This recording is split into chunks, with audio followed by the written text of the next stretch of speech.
Good morning and welcome to Statistics Tuesday 421. And today we're doing part 2 of estimating a population mean. And let me jump to where I left off on where it said go to the homework page. But I want to come back to this for a minute. I kind of left you in limbo on step 2. And step 2, I just told you don't worry about because we've done it before. Yes, we have done this before. I just wanted to verify that was the case. This is an example of when you find an expected z-score, in this case 0.977, and it's greater than the critical value. We had a question like that on the last test, okay? But how you find that is a tedious process, so I didn't want to take you through it, because if you've done these lessons with me, which you should be doing, we've already done that before. So you know the process. That's why I didn't want to take the time to do that. But like I said, you do know it. On assessments, therefore, we're just simply going to assume that the data is normally distributed. We won't worry about going through the tedious process to prove that, since it's been done before. All right. Now, that being said, we're going to use technology to obtain a confidence interval. Same question as before. So we should get an answer very close to what you got the other day, between 35.24 and 38.6. Pause the video at this point and enter all of this data in list 1. Okay, so go to your stat, go to your edit, and in list 1, put all this data in a second time. Okay, welcome back. Now, with all your data in there, go to stat, and this time scroll to tests, okay? It's at the top of the screen. It'll say edit calculus tests. And scroll down to number 8, T interval, and press enter. At number 8, T interval, press enter.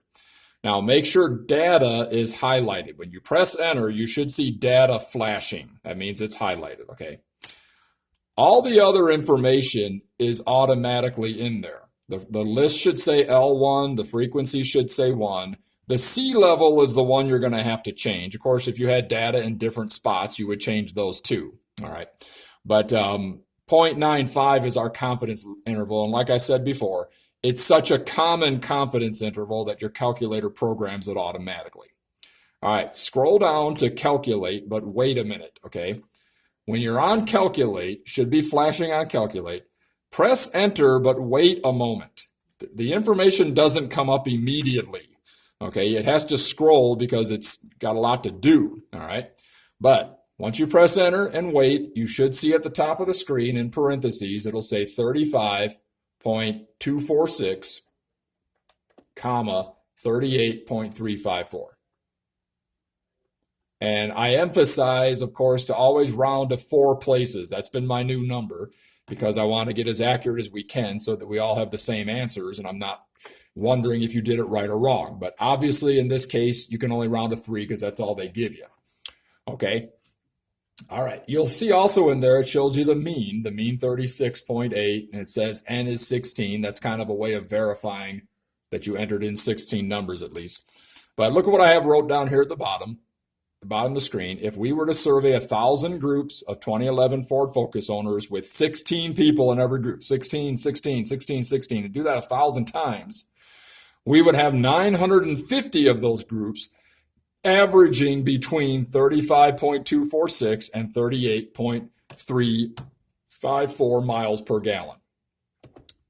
Let me stress again, a 95% confidence interval means that if the survey were conducted 100 times, we would expect 95 of the intervals to contain the mean, the true MPG of the focus. 5 of these intervals would not contain the mean. So just like over here, if you did 1,000 of them, 950 would contain it and 50 would not. All right. Fun fact, which car did the Ford Focus replace? Take a minute. Okay. Though still continued through 2003, the Ford Focus was first released in Europe as a replacement to the Escort. So if you said Escort, you were correct. Would you agree that the more people we survey in a sample, the closer our results will reflect the true feelings of the entire population? You know, as your sample size just gets bigger and bigger and bigger. So if you could survey everyone in a population, which you could do, but it takes a lot of time, a lot of money, and that's why they do samplings instead of the whole thing. All right, but if we could survey everyone, we would get accurate results with no margin of error. So the point, the larger your sample, the lower your margin of error is going to be. Now, in the last problem, we didn't have a margin of error that we were asking about. But if you did, here's a question that uses that. An environmentalist wants to estimate the MPG rating of the 2011 Ford Focus by surveying a group of owners. Now, it doesn't say how many, but that's what we're going to figure out, see? From a previous study, he learned that the standard deviation was 2.92, okay, 2.92 gallons, miles per gallon, I should say, miles per gallon.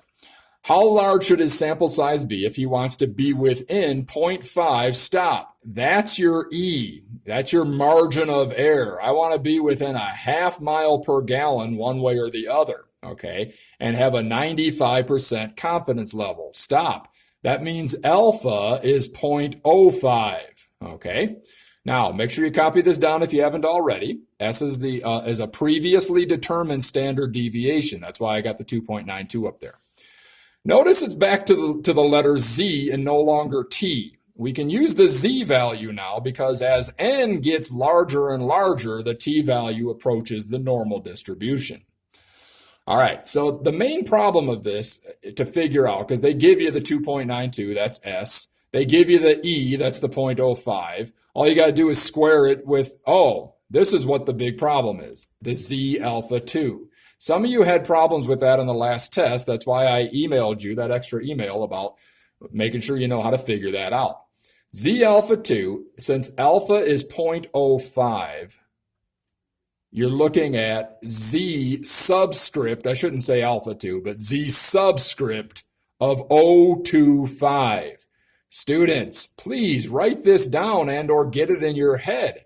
That means I want the Z score, is what I want, where there's an area to the right of the score of a really small area, 0.025, okay? A really small area, just, 2.5% of the whole area under the curve, but to the right of the Z-score. The problem is when you use inverse norm, or if you use the tables in the back, I keep spelling inverse norm wrong, my bad, okay? If you use inverse norm, that's how you find this, okay? All right, let's go to second function, VARs again, second function VARs, number 3, inverse norm, hit enter.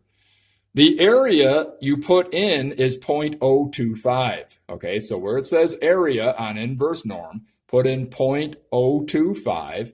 Now, leave the mean 0. Leave the standard deviation 1, okay? This is what inverse norm is doing for you here. When you just, that's what that means. It means it's going to be working with a mean of 0 and 1, not this standard deviation of 2.92, not that one, okay? But mean is 0, standard deviation 1, enter, enter, enter, and you should see a negative 1.95, or we'll round it to 1.96. Okay. What that's saying is that here's a mean of 0, and way down here at negative 1.96, you've got an area of 0.025. Well, doesn't that mean we're done? No, because Z alpha 0.02, Z subscript 0.025 means you want the area to the right of the number to be 0.02, on this side, in other words, to be 0.025. Well, think about it. This is a symmetrical curve. So if negative 1.96, okay, gives you 0.025 on the left of it, then on the right of positive 1.96, you're going to get 0.025. Now, I emphasize always rounding to 4 places, so we could say 1.960, 600. Even if you did do 4 places, because you look in your calculator and it's saying negative 1.959996. So if you round that to 4 places, it's going to turn it into 600 anyway, which is 1.96. All right, long story short, if you got a negative answer, your answer is going to be the positive of it, okay? So we've established that the Z subscript alpha divided by 2 is positive 1.96. Okay, positive 1.96. And that'll make your n value 131.02. How? Use the formula now. Okay, all right, so the formula says right here, take your 1.96, multiply it by your given standard deviation of 2.92, okay, divide it by your margin of error, 0.5, sorry, 0.5. He wants to be within a half a gallon. It's right there, Mr. Eisenberg, 0.5. Okay, good. So 0.5. Okay, and square all of that.